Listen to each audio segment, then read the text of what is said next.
여전히 예수님께서는 예루살렘으로 향하는 길 위에 계시죠. 그 길 위에서 예수님께서는 제자들에게 제자도를 끊임없이 또 혹은 반복적으로 제시하시는 것인데요. 특히 조금 시간이 지났습니다마는 지난 시간에 우리는 제자도란 단순함이다, 이런 이야기를 들어보고 생각해 보았습니다. 이 단순함이 무엇이었습니까? 마치 젖먹이 아기가 부모의 손을 잡고 예수님께로 순순하게 나아가는 것과 같은, 그렇죠? 절로 갈래 일로 갈래 이게 아니라 그냥 부모의 손에 이끌려 부모가 가자는 대로 가는 그러한 단순함, 그것이었고요.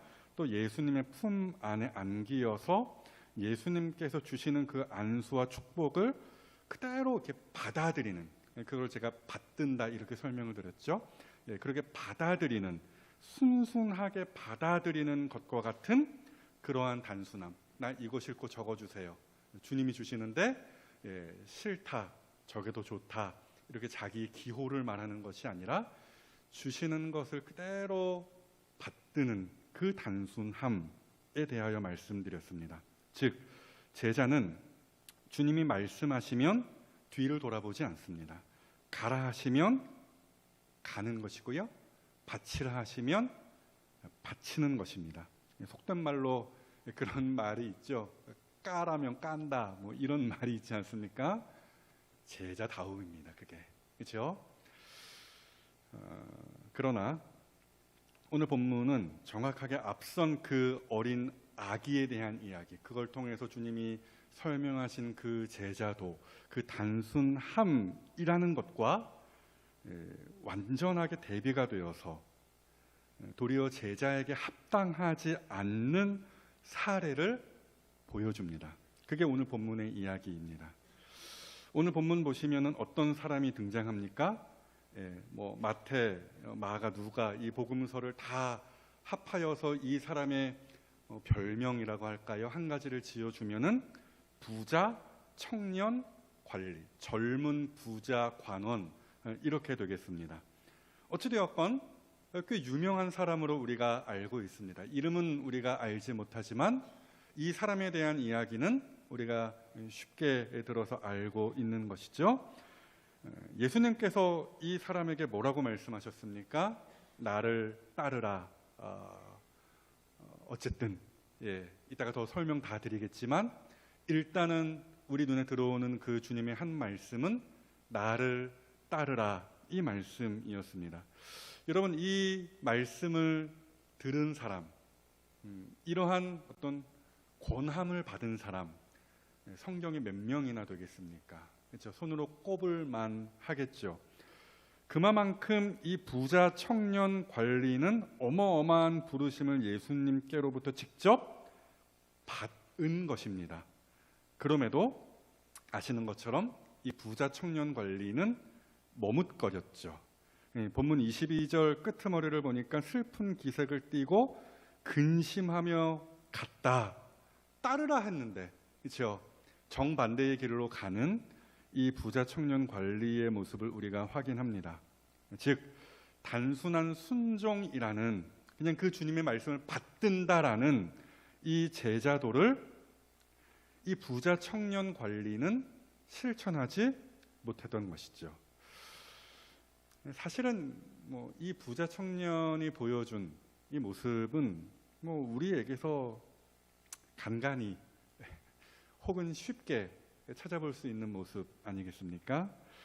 우리도 주님의 말씀 앞에서 미적거릴 때가 있어요. 그렇죠? 흔쾌히 드리지 못하고 주판을 튕겨가면서 혹은 울상을 지으면서 또 혹은 근심할 때가 많습니다. 여러분, 왜 이럴까요? 왜 우리는 이렇게 살곤 하고 또 오늘 본문에 있는 이 부자 청년 관리는 왜 주님의 부르심과 반대 방향으로 튀어나갔을까요? 최소한이요, 두 가지 걸림이 있기 때문입니다. 오늘 본문이 그것을 우리에게 이야기해 주는 것인데요. 우선 첫째, 예수님을 따르는 데 있어서 걸림이 되는 것이 무엇입니까? 자기를 사랑함입니다. 자기를 사랑함. 이 부자 청년이 그토록 자기를 사랑했다라는 거예요. 무슨 말입니까? 뭐 자기를 미워하라는 말입니까? 그러면은 그런 이야기가 아니라 이런 겁니다. 성경이 이야기하는 자기 사랑이라는 것은 자기를 하나님보다 앞세우는 것입니다. 내가 옳다. 그렇죠? 하나님의 말씀 보면서 이건 하나님의 말씀이 틀렸고 내가 맞다. 이렇게 이야기하고 생각하는 것, 이것을 자기 사랑이라 이렇게 이야기합니다. 또한 자기 능력을 과신하는 것이 자기 사랑의 또 한 가지 모습입니다. 딱 이게 부자 청년의 모습이었다, 그 말씀을 드리는 거예요. 자, 일단 보시면은 이 부자 청년이 굉장히 멋있게 등장을 하기는 합니다. 17절 본문 보시면은 이 사람이 달려왔다 이렇게 되어 있죠. 아시는지 모르겠지만 더운 지방에 사는 사람들은 웬만해선 뛰지 않습니다. 그죠? 우리가 더운 지방, 중동이라든지 뭐 적도 그 근처, 뭐 남미라든지 뭐 요쪽에, 남미는 모르겠네요. 그쪽은 에너지가 넘치니까. 어찌 되었건 뭐 인도네시아라든지 요쪽 진짜 한낮에 기온이 뭐 40도 뭐 이상 올라가는 더운 그 지역 사람들은 웬만해서 뛰지 않습니다. 중동 지방이잖아요. 이 예수님이 계시는 곳이 웬만해선 뛰지 않는 동네입니다. 그런데 뛰었대요. 무슨 얘기입니까? 그만큼 간절하고 다급했다라는 거예요. 또 와서 이 사람이, 이 부자 청년 관리가 와서 꿇었다고 합니다. 무릎을 꿇어 앉았다라고 하죠. 이것도 웬만해서는 유대인들이 하지 않는 행동입니다. 그렇죠? 어마어마한 존경의 표시입니다. 마치 하나님을 예배하는 것과 같은 그 예배의 자리 혹은 그 예배의 대상에게 취하는 행동이죠. 그만큼 지금 예수님 앞에서 예의를 갖추고 있다라는 이야기입니다. 즉, 이 부자 청년 관리는 여타 바리새인들과 달리 예수님에 대한 악의를 가지고 악의를 가지고 나오지 않았음을 보여주는 대목이죠. 이처럼 등장은 괜찮았어요. 그런데 곧 이어서 이 부자 청년은 예수님을 따르는 일에 있어서 치명적인 결함을 보여주더라는 이야기죠. 자, 이 부자 청년이 하는 이야기를 잘 들어보십시오. 본문 17절에 그렇게 다급하게 또 예수님에 대한 예의를 갖추며 나와서 한다는 말이 내가 무엇을 하여야 영생을 얻으리까 이렇게 운을 뗐고요. 또 예수님께서 야 계명 지켜 뭐 이런 말씀들을 이제 하시거든요. 그때 본문 20절 보니까 선생님이요 이것은 내가 어려서부터 다 지켰나이다 이렇게 이야기를 합니다. 여러분, 우리는요 이 부자 청년의 말 몇 마디를 통하여서 이 사람이 가진 생각을 엿볼 수 있어요. 자, 일단 이 사람의 생각이 무엇이냐? 이 사람은 구원의 여부가 자기에게 달려 있다고 지금 생각하는 것입니다. 철저한 자기 중심성을 보여주고 있는 것이죠. 그러니까 하나님의 은혜, 구원에 있어서 하나님의 은혜, 어떤 그 하나님의 사랑, 하나님으로부터 오는 그 어떤 구원, 이런 것은 안중에 없다라는 거예요. 때문에 내가 무엇을 하여야 영생을 얻을 수 있겠습니까? 라고 예수님께 지금 묻고 있는 것이죠. 동시에 이 사람의 생각이 무엇입니까? 자기가 가진 능력이 충분하다라고 생각하는 거예요. 자기가 가진 능력으로 자기의 구원을 이룰 수 있을 것이라 생각하고 있다라는 것입니다. 그만큼 자기의 능력을 지금 신뢰하고 있는 것이죠. 영생을 얻을 수 있는 능력 있다. 자기 과신, 그렇죠? 자기 확신, 자기 자랑, 뭐 이런 것들로 똘똘 뭉쳐 있는 이 부자 청년 관리의 모습을 오늘 본문이 넌지시 우리에게 비춰주고 있는 것이죠. 그리고 예수님께서는 이러한 이 부자 청년의 자기 사랑, 어떤 자기 확신, 자기 중심성, 자기 우월성 뭐 등등등 자기 애로 똘똘 뭉쳐 있는 이 부자 청년의 마음을 깨뜨리시는 것이죠. 자, 예수님께서 이 부자 청년에게 하시는 말씀을 들어보겠습니다. 부자 청년이 선한 선생님이여 라고 예수님을 호칭했죠. 그렇죠? 그렇게 무릎을 꿇고 말했다라는 것이 본문에 있잖아요. 예수님께서 이에 뭐라고 답하셨습니까? 본문 18절에 이런 말씀 있죠. 이런 이야기입니다. 야, 네가 모르는구나. 한참 모르는구나. 지금 주님의 말씀이 이런 뜻이에요. 선한 분은 하나님 한 분이신 것을 네가 모르는구나. 이 말씀을 지금 18절에서 예수님께서 맞받아치시는 것입니다. 이 말씀으로. 이게 무슨 말씀입니까? 그러면 하나님, 하늘에 계신 하나님만 선하시고 예수님은 선하지 않으시다는 말씀인가? 우리가 이렇게 오해할 수 있는데요, 그런 의미로 말씀하신 것이 아닙니다.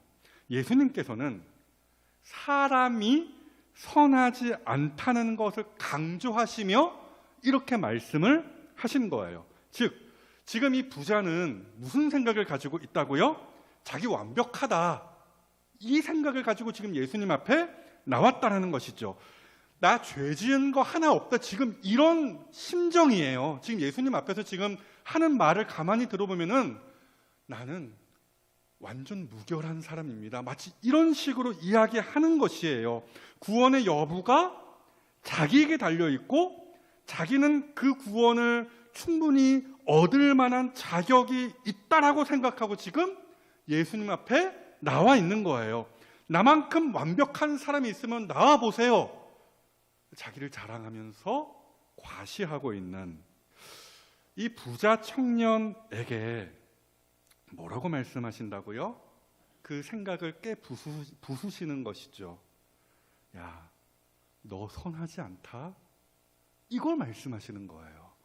하나님 한 분 외에는 선한 분이 없다라는 이 말씀을 통하여 그렇게 잘난 척하고 있는 너 죄인이야, 너 완전하지 않아, 그것을 예수님께서 가르치시는 것이죠.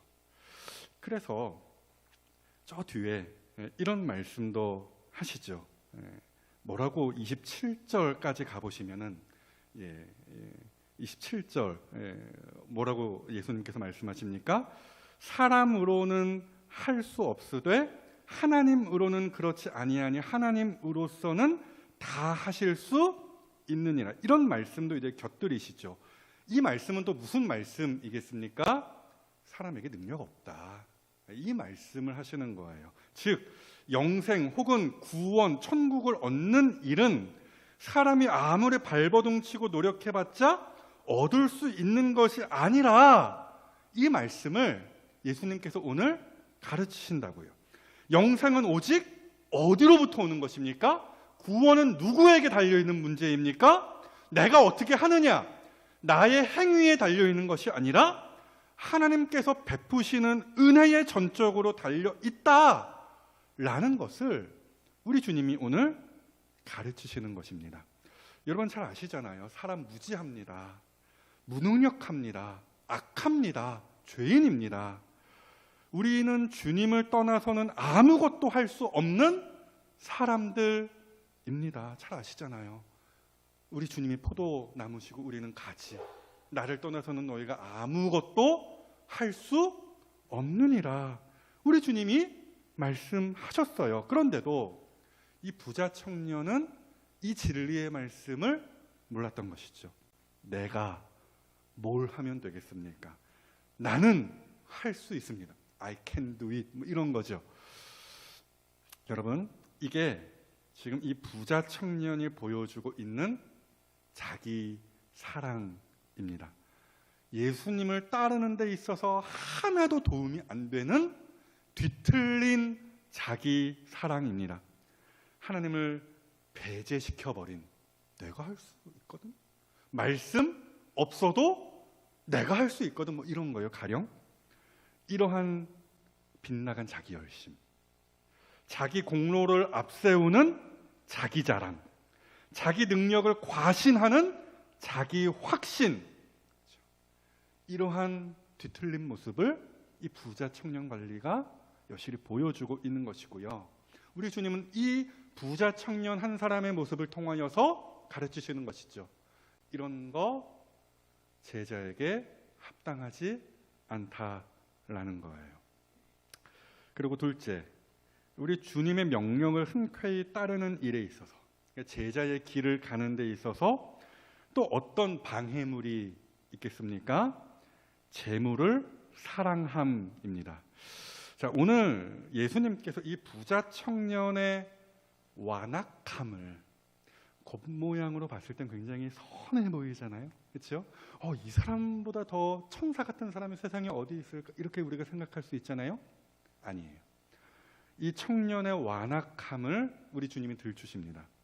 이 사람이 주님을 따르는 데에 있어서 얼마나 부적합한 환경 속에 있는지를 우리 주님이 지적하십니다.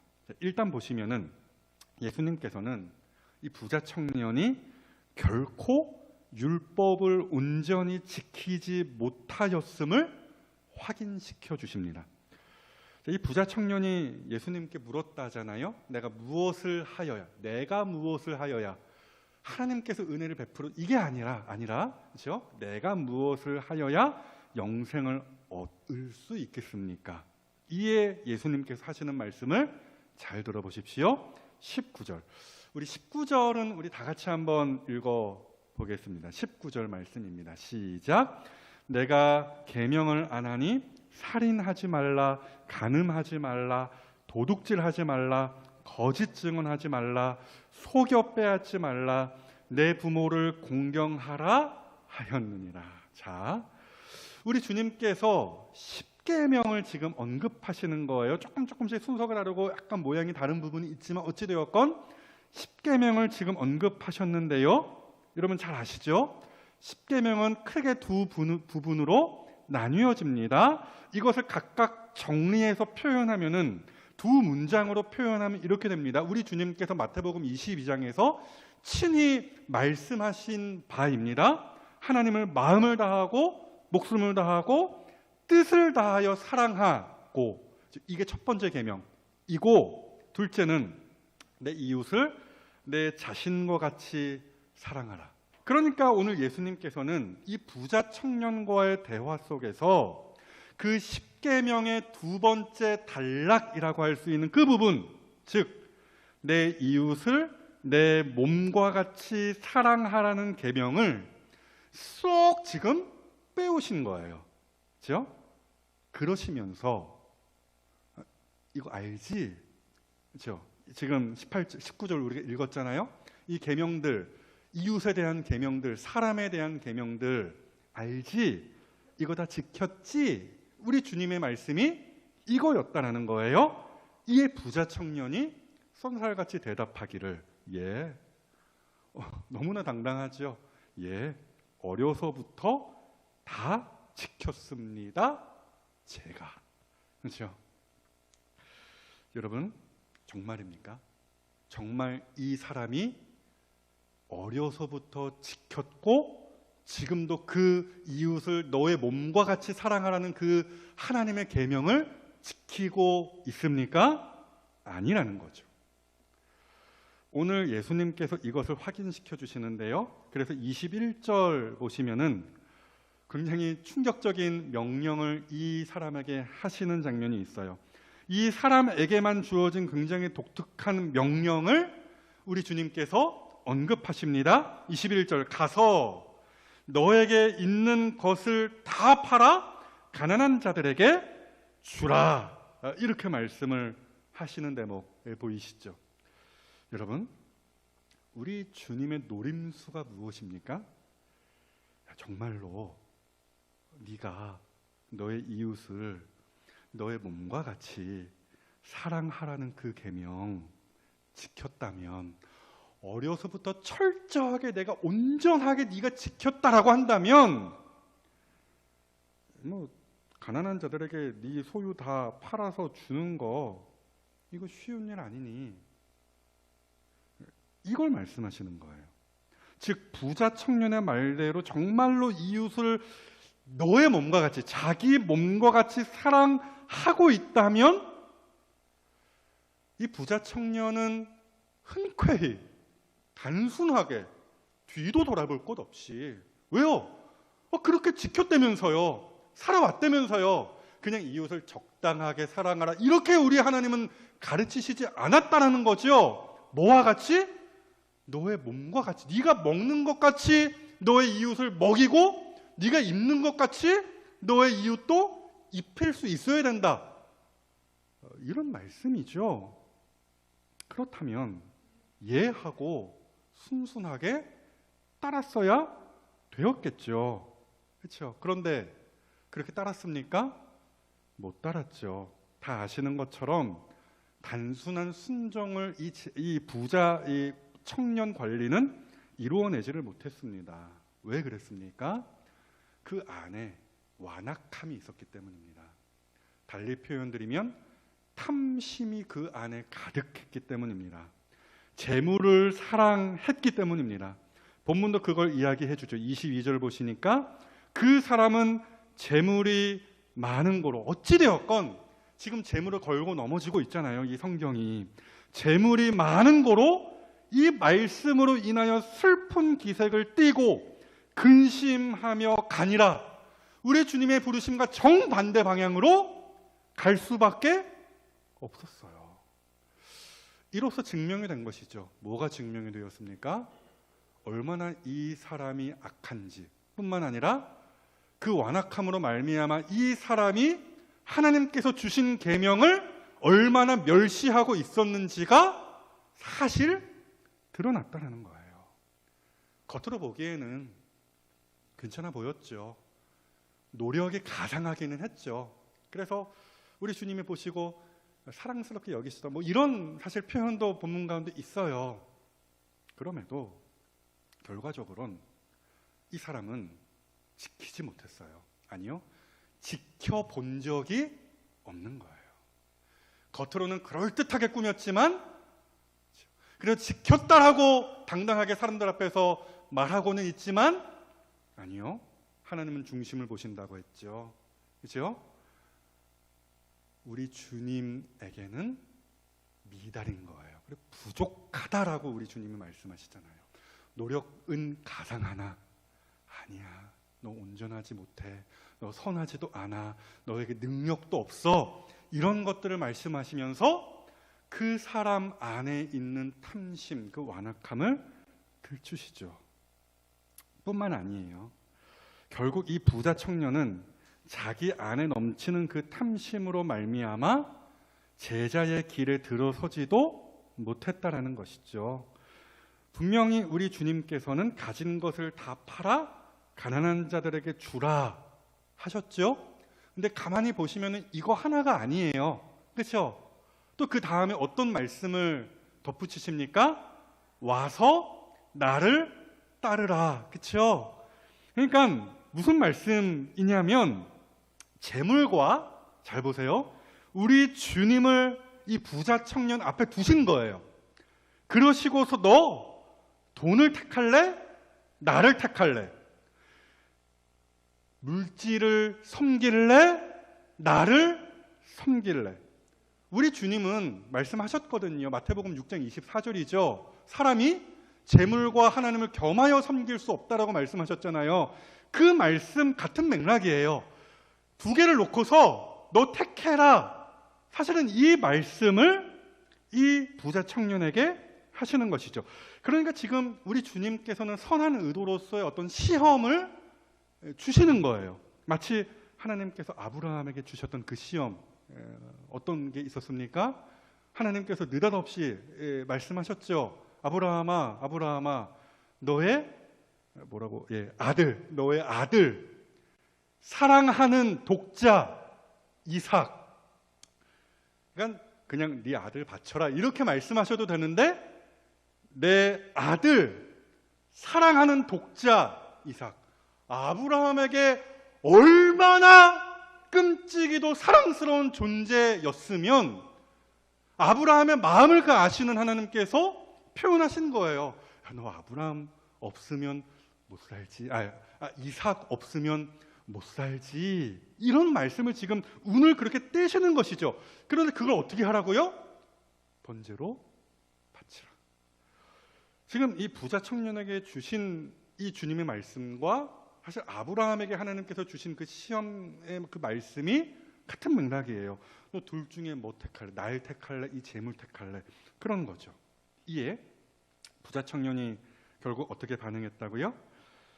본문은 이 부자 청년이 결국 재물을 택한 것으로 이야기해 주더라는 것이죠. 그러니까 결국 오늘 본문이 제자 도에 대하여 뭘 가르칩니까?